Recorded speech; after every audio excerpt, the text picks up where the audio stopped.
El deseado de todas las gentes. Capítulo 27. Puedes limpiarme. Este capítulo está basado en Mateo 8, 2 al 4, 9, 1 al 8 y versos 32 al 34. Marcos 1, versos 40 al 45 y capítulo 2, versos 1 al 12. Lucas 5, 12 al 28. La lepra era la más temida de todas las enfermedades conocidas en el Oriente. Su carácter incurable y contagioso y sus efectos horribles sobre sus víctimas llenaban a los más valientes de temor. Entre los judíos era considerada como castigo por el pecado y por lo tanto se la llamaba el azote, el dedo de Dios. Profundamente arraigada, imposible de borrar, mortífera, era considerada como un símbolo del pecado. La ley ritual declaraba inmundo al leproso, como si estuviese ya muerto. Era despedido de las habitaciones de los hombres.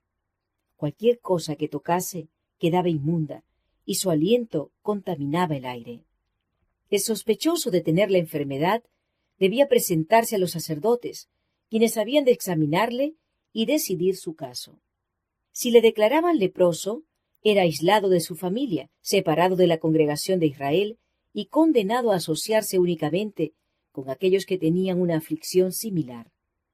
La ley era inflexible en sus requerimientos. Ni aun los reyes y gobernantes estaban exentos.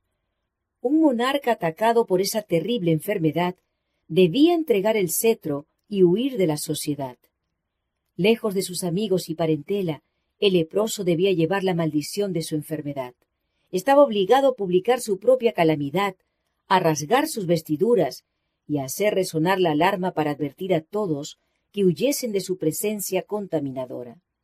El clamor «¡Inmundo! ¡Inmundo!», que en tono triste exhalaba el desterrado solitario, era una señal que se oía con temor y aborrecimiento. En la región donde se desarrollaba el ministerio de Cristo, había muchos enfermos tales a quienes les llegaron nuevas de la obra que él hacía, y vislumbraron un rayo de esperanza. Pero desde los días del profeta Eliseo, no se había oído nunca que sanara una persona en quien se declarara esta enfermedad. No se atrevían a esperar que Jesús hiciese por ellos lo que por nadie había hecho. Sin embargo, hubo uno en cuyo corazón empezó a nacer la fe, pero no sabía cómo llegar a Jesús. Privado como se hallaba de todo trato con sus semejantes, ¿cómo podría presentarse al sanador? Y además se preguntaba si Cristo le sanaría a él. ¿Se rebajaría hasta fijarse en un ser de quien se creía que estaba sufriendo un castigo de Dios? ¿No haría como los fariseos y aun los médicos? Es decir, pronunciar una maldición sobre él y amonestarle a huir de las habitaciones de los hombres? Reflexionó en todo lo que se le había dicho de Jesús. Ninguno de los que habían pedido su ayuda había sido rechazado. El pobre hombre resolvió encontrar al Salvador. Aunque no podía penetrar en las ciudades, tal vez llegase a cruzar su senda en algún atajo de los caminos de la montaña, o le hallase mientras enseñaba en las afueras de algún pueblo.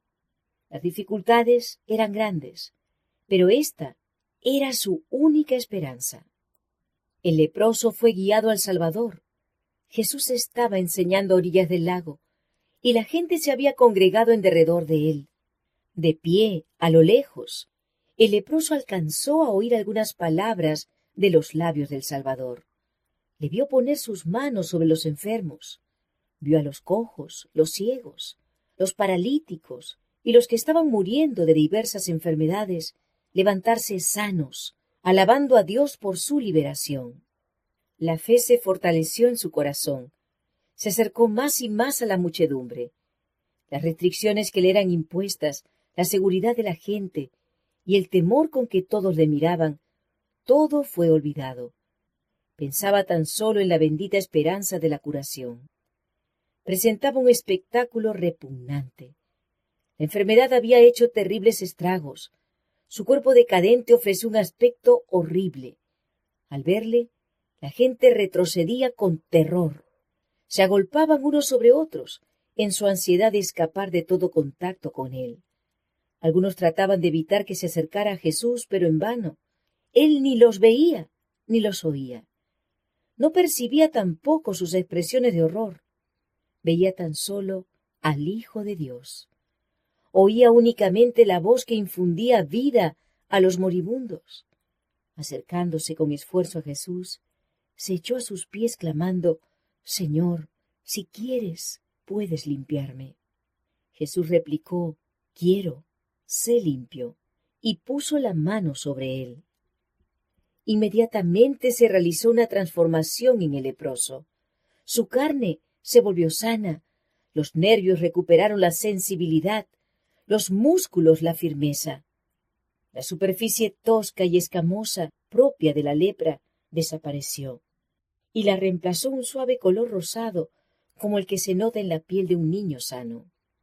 Jesús encargó al hombre que no diese a conocer la obra en él realizada, sino que se presentase inmediatamente como una ofrenda al templo. Semejante ofrenda no podía ser aceptada hasta que los sacerdotes le hubiesen examinado y declarado completamente sano de la enfermedad.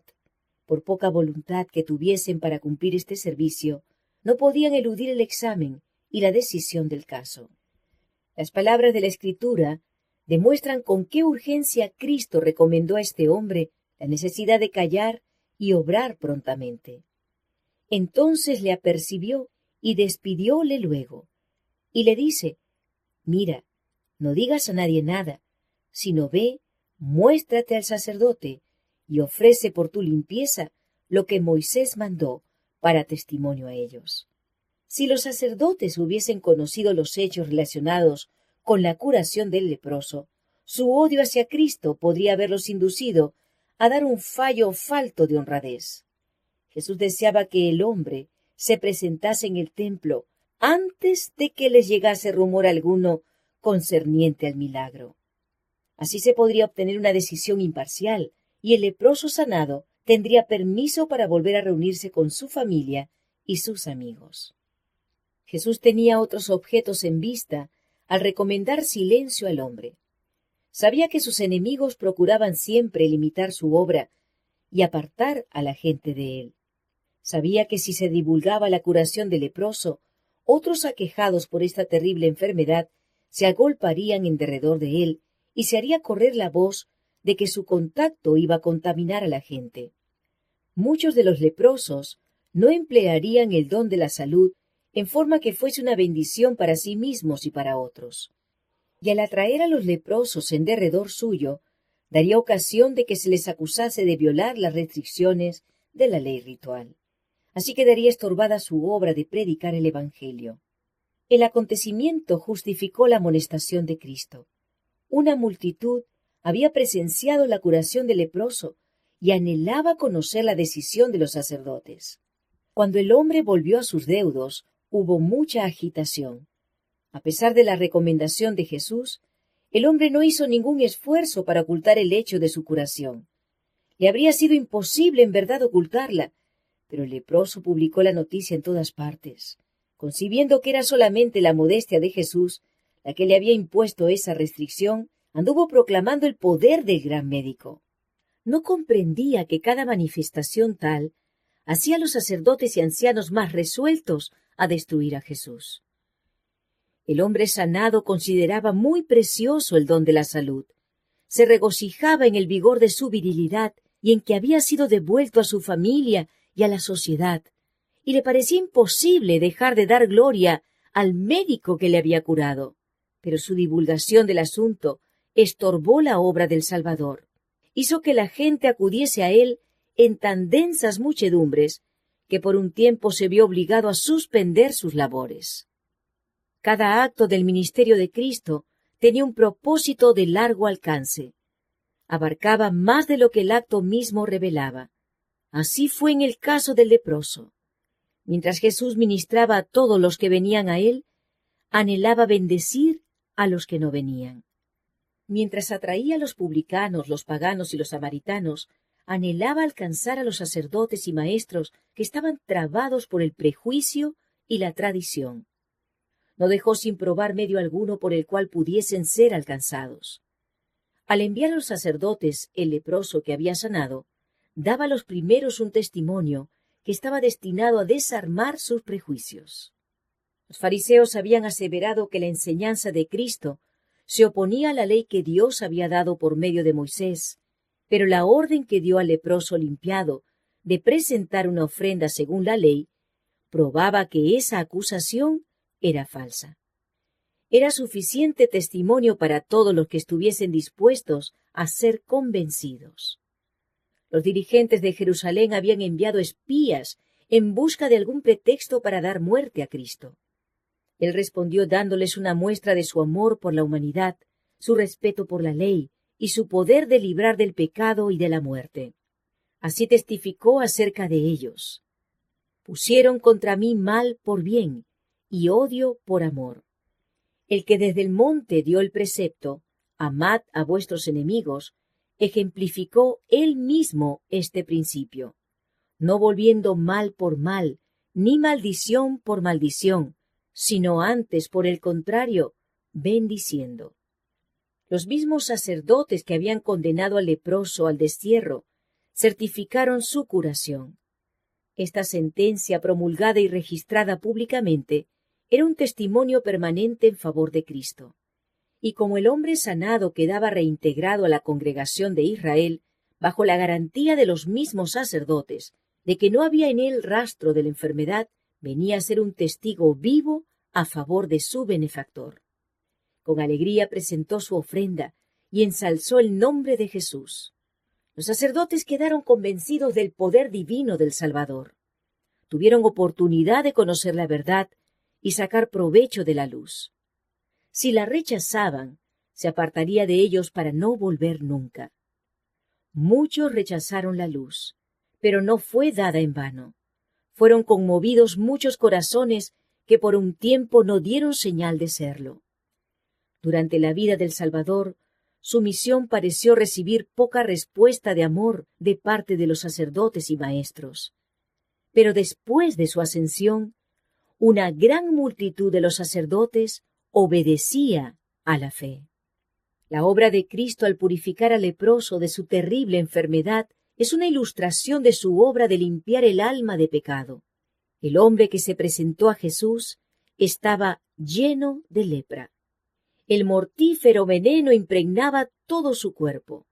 Los discípulos trataron de impedir que su maestro le tocase, porque el que tocaba a un leproso se volvía inmundo. Pero al poner su mano sobre el leproso, Jesús no recibió ninguna contaminación. Su toque impartía un poder vivificador. La lepra fue quitada. Así sucede con la lepra del pecado, que es arraigada, mortífera e imposible de ser eliminada por el poder humano. Toda cabeza está enferma y todo corazón doliente. Desde la planta del pie hasta la cabeza no hay en él cosa ilesa, sino herida, hinchazón y podrida llaga. Pero Jesús, al venir a morar en la humanidad, no se contamina. Su presencia tiene poder para sanar al pecador, quien quiera caer a sus pies, diciendo con fe: Señor, si quieres puedes limpiarme. Oirá la respuesta: quiero, sé limpio. En algunos casos de curación, Jesús no concedió inmediatamente la bendición pedida, pero en el caso del leproso, apenas hecha la súplica, fue concedida. Cuando pedimos bendiciones terrenales, tal vez la respuesta a nuestra oración sea dilatada, o Dios nos dé algo diferente de lo que pedimos, pero no sucede así cuando pedimos liberación del pecado. Él quiere limpiarnos del pecado, hacernos hijos suyos y habilitarnos para vivir una vida santa. Cristo se dio a sí mismo por nuestros pecados para librarnos de este presente siglo malo, conforme a la voluntad de Dios y Padre nuestro. Y esta es la confianza que tenemos en Él, que si demandáramos alguna cosa conforme a su voluntad, Él nos oye. Y si sabemos que Él nos oye en cualquiera cosa que demandáremos, sabemos que tenemos las peticiones que le hubiéremos demandado. Si confesamos nuestros pecados, Él es fiel y justo para que nos perdone nuestros pecados y nos limpie de toda maldad. En la curación del paralítico de Capernaum, Cristo volvió a enseñar la misma verdad. Hizo ese milagro para que se manifestase su poder de perdonar los pecados. Y la curación del paralítico ilustra también otras verdades preciosas. Es una lección llena de enseñanza y estímulo, y por estar relacionada con los cavilosos fariseos, contiene también una advertencia. Como el leproso, este paralítico había perdido toda esperanza de restablecerse. Su enfermedad era resultado de una vida de pecado, y sus sufrimientos eran amargados por el remordimiento. Mucho antes había apelado a los fariseos y doctores con la esperanza de recibir alivio de sus sufrimientos mentales y físicos. Pero ellos lo habían declarado fríamente incurable y abandonado a la ira de Dios. Los fariseos consideraban la aflicción como una evidencia del desagrado divino y se mantenían alejados de los enfermos y menesterosos. Sin embargo, cuán a menudo los mismos que se exaltaban como santos eran más culpables que aquellos dolientes a quienes condenaban. El paralítico se hallaba completamente desamparado y, no viendo perspectiva de ayuda en ninguna parte, se había sumido en la desesperación. Entonces oyó hablar de las obras maravillosas de Jesús. Le contaron que otros tan pecaminosos e imposibilitados como él habían quedado sanos. Aún leprosos habían sido limpiados, y los amigos que le referían estas cosas le animaban a creer que él también podría ser curado, si lo pudieran llevar a Jesús. Pero su esperanza decaía cuando recordaba cómo había contraído su enfermedad. Temía que el médico puro no le tolerase en su presencia. Sin embargo, no era tanto la curación física como el alivio de su carga de pecado lo que deseaba. Si podía ver a Jesús y recibir la seguridad del perdón y de la paz con el cielo, estaría contento de vivir o de morir, según fuese la voluntad de Dios. El clamor del moribundo era: «Oh, si pudiese llegar a su presencia». No había tiempo que perder. Sus carnes macilentas mostraban ya rastros de descomposición. Rogó a sus amigos que le llevasen en su camilla hasta Jesús, y con gusto ellos intentaron hacerlo. Pero tan densa era la muchedumbre que se había congregado alrededor y en el interior de la casa en que Jesús estaba, que era imposible para el enfermo y sus amigos llegar hasta él, o siquiera llegar al alcance de su voz. Jesús estaba enseñando en la casa de Pedro. Según su costumbre, los discípulos estaban sentados alrededor de él, y los fariseos y doctores de la ley estaban sentados, los cuales habían venido de todas las aldeas de Galilea y de Judea y Jerusalén. Habían venido como espías, buscando un motivo para acusar a Jesús. Fuera del círculo de estos oficiales se hallaba la turbamulta, compuesta de los ansiosos, los reverentes, los curiosos y los incrédulos. Estaban representadas diversas nacionalidades y toda la escala social. Y la virtud del Señor estaba allí para sanarlos. El espíritu de vida se cernía sobre la asamblea, pero los fariseos y doctores no discernían su presencia. No sentían necesidad alguna, y la curación no era para ellos. A los hambrientos hinchió de bienes, y a los ricos envió vacíos. Repetidas veces los que transportaban al paralítico trataron de abrirse paso a través de la muchedumbre, pero en vano. El enfermo miraba en derredor suyo con angustia indecible. ¿Cómo podía abandonar su esperanza cuando la ayuda que había anhelado durante tanto tiempo estaba tan cerca? Por su indicación, sus amigos le llevaron al techo de la casa, y abriendo un boquete en dicho techo, le bajaron a los pies de Jesús. El discurso quedó interrumpido. El Salvador miró el rostro entristecido y vio los ojos suplicantes que se clavaban en él. Comprendía el caso. Había atraído así este espíritu perplejo y combatido por la duda. Mientras el paralítico estaba todavía en su casa, el Salvador había convencido su conciencia. cuando se arrepintió de sus pecados y creyó en el poder de Jesús para sanarle, la misericordia vivificadora del Salvador había bendecido primero su corazón anhelante. Jesús había visto el primer destello de la fe convertirse en la creencia de que Él era el único auxiliador del pecador, y le había visto fortalecerse con cada esfuerzo hecho para llegar a su presencia. Ahora, con palabras que cayeron como música en los oídos del enfermo, el Salvador dijo: «Confía, hijo, tus pecados te son perdonados». La carga de desesperación se desvaneció del alma del enfermo. La paz del perdón penetró en su espíritu y resplandeció en su rostro. Su dolor físico desapareció y todo su ser quedó transformado. El paralítico impotente estaba sano, el culpable pecador perdonado. Con fe sencilla aceptó las palabras de Jesús como la bendición de una nueva vida.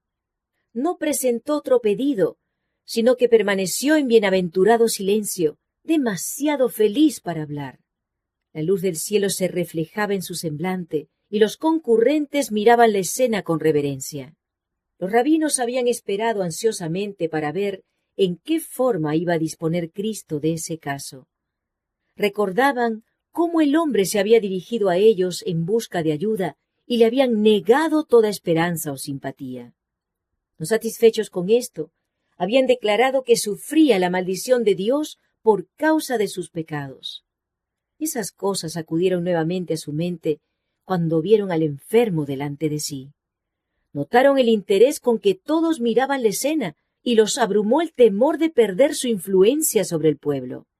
Estos dignatarios no cambiaron palabras entre sí, sino que mirándose los rostros unos a otros, leyeron el mismo pensamiento en cada uno de que algo había que hacer para detener la marea de los sentimientos. Jesús había declarado que los pecados del paralítico eran perdonados. Los fariseos se aferraron a estas palabras como una blasfemia y concibieron que podrían ser presentadas como un pecado digno de muerte. Dijeron en su corazón: «Blasfemias dice, ¿quién puede perdonar pecados sino solo Dios?». Fijando en ellos una mirada bajo la cual se atemorizaron y retrocedieron, Jesús dijo: «¿Por qué pensáis mal en vuestros corazones? Porque, ¿qué es más fácil decir? Los pecados te son perdonados, o decir, levántate y anda. Pues para que sepáis que el Hijo del Hombre tiene potestad en la tierra de perdonar pecados, dice entonces al paralítico, levántate, toma tu cama y vete a tu casa».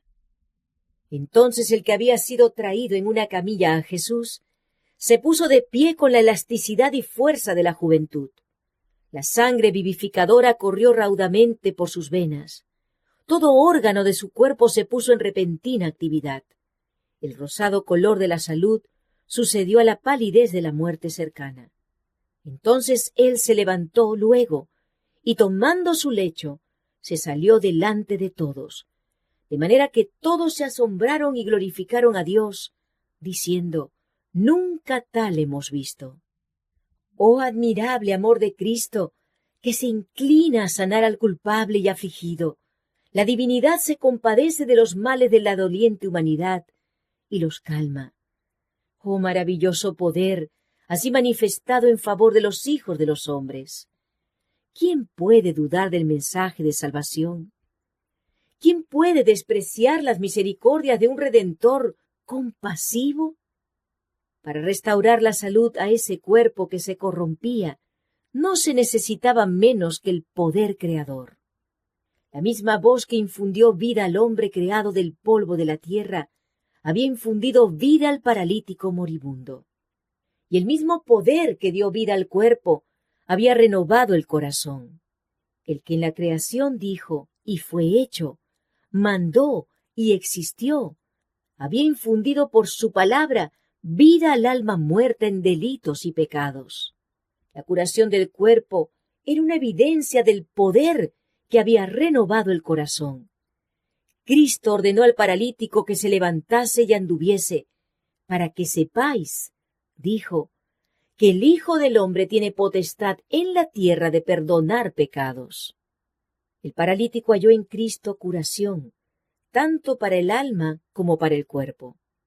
La curación espiritual fue seguida por la restauración física. Esta lección no debe ser pasada por alto. Hay hoy día miles que están sufriendo de enfermedad física y que, como el paralítico, están anhelando el mensaje: tus pecados te son perdonados. La carga de pecado, con su intranquilidad y deseos no satisfechos, es el fundamento de sus enfermedades. No pueden hallar alivio hasta que vengan al médico del alma. La paz que Él solo puede dar impartiría vigor a la mente y salud al cuerpo. Jesús vino para deshacer las obras del diablo. En Él estaba la vida, y Él dice: yo he venido para que tengan vida y para que la tengan en abundancia. Él es un espíritu vivificante y tiene todavía el mismo poder vivificante que mientras estaba en la tierra. Sanaba a los enfermos y perdonaba al pecador. Él perdona todas tus iniquidades. Él sana todas tus dolencias. El efecto producido sobre el pueblo por la curación del paralítico fue como si el cielo, después de abrirse, hubiese revelado las glorias de un mundo mejor. Mientras que el hombre curado pasaba por entre la multitud, bendiciendo a Dios a cada paso y llevando su carga como si hubiese sido una pluma, la gente retrocedía para darle paso, y con temerosa reverencia le miraban los circunstantes, murmurando entre sí: hemos visto maravillas hoy. Los fariseos estaban mudos de asombro y abrumados por su derrota. Veían que no había oportunidad de inflamar a la multitud con sus celos. El prodigio realizado en el hombre, a quien ellos habían entregado a la ira de Dios, había impresionado de tal manera a la gente que por el momento los rabinos quedaron olvidados. Vieron que Cristo poseía un poder que ellos habían atribuido a Dios solo. Sin embargo, la amable dignidad de sus modales estaba en marcado contraste con el porte altanero de ellos. Estaban desconcertados y avergonzados, y reconocían, aunque no lo confesaban, la presencia de un ser superior. Cuanto más convincente era la prueba de que Jesús tenía en la tierra poder de perdonar los pecados, tanto más firmemente se atrincheraban en la incredulidad. Salieron de la casa de Pedro, donde habían visto al paralítico curado por la palabra de Jesús, para inventar nuevas maquinaciones con el fin de hacer callar al Hijo de Dios. La enfermedad física, por maligna que fuese y arraigada que estuviera, era curada por el poder de Cristo, pero la enfermedad del alma se apoderaba más firmemente de aquellos que cerraban sus ojos para no ver la luz. La lepra y la parálisis no eran tan terribles como el fanatismo y la incredulidad. En la casa del paralítico sanado hubo gran regocijo cuando él volvió a su familia, trayendo con facilidad la cama sobre la cual se le había llevado de su presencia poco tiempo antes. Le rodearon con lágrimas de alegría, casi sin atreverse a creer lo que veían sus ojos. Estaba delante de ellos, en el pleno vigor de la virilidad. Aquellos brazos que ellos habían visto sin vida obedecían prestamente a su voluntad. La carne que se había encogido, adquiriendo un color plomizo, era ahora fresca y rosada. El hombre andaba con pasos firmes y libres. En cada rasgo de su rostro estaban escritos el gozo y la esperanza, y una expresión de pureza y paz había reemplazado los rastros del pecado y del sufrimiento. De aquel hogar subieron alegres palabras de agradecimiento, y Dios quedó glorificado por medio de su Hijo, que había devuelto la esperanza al desesperado y fuerza al abatido. Este hombre y su familia estaban listos para poner sus vidas por Jesús. Ninguna duda enturbiaba su fe, Ninguna incredulidad manchaba su lealtad hacia aquel que había impartido luz a su oscurecido hogar.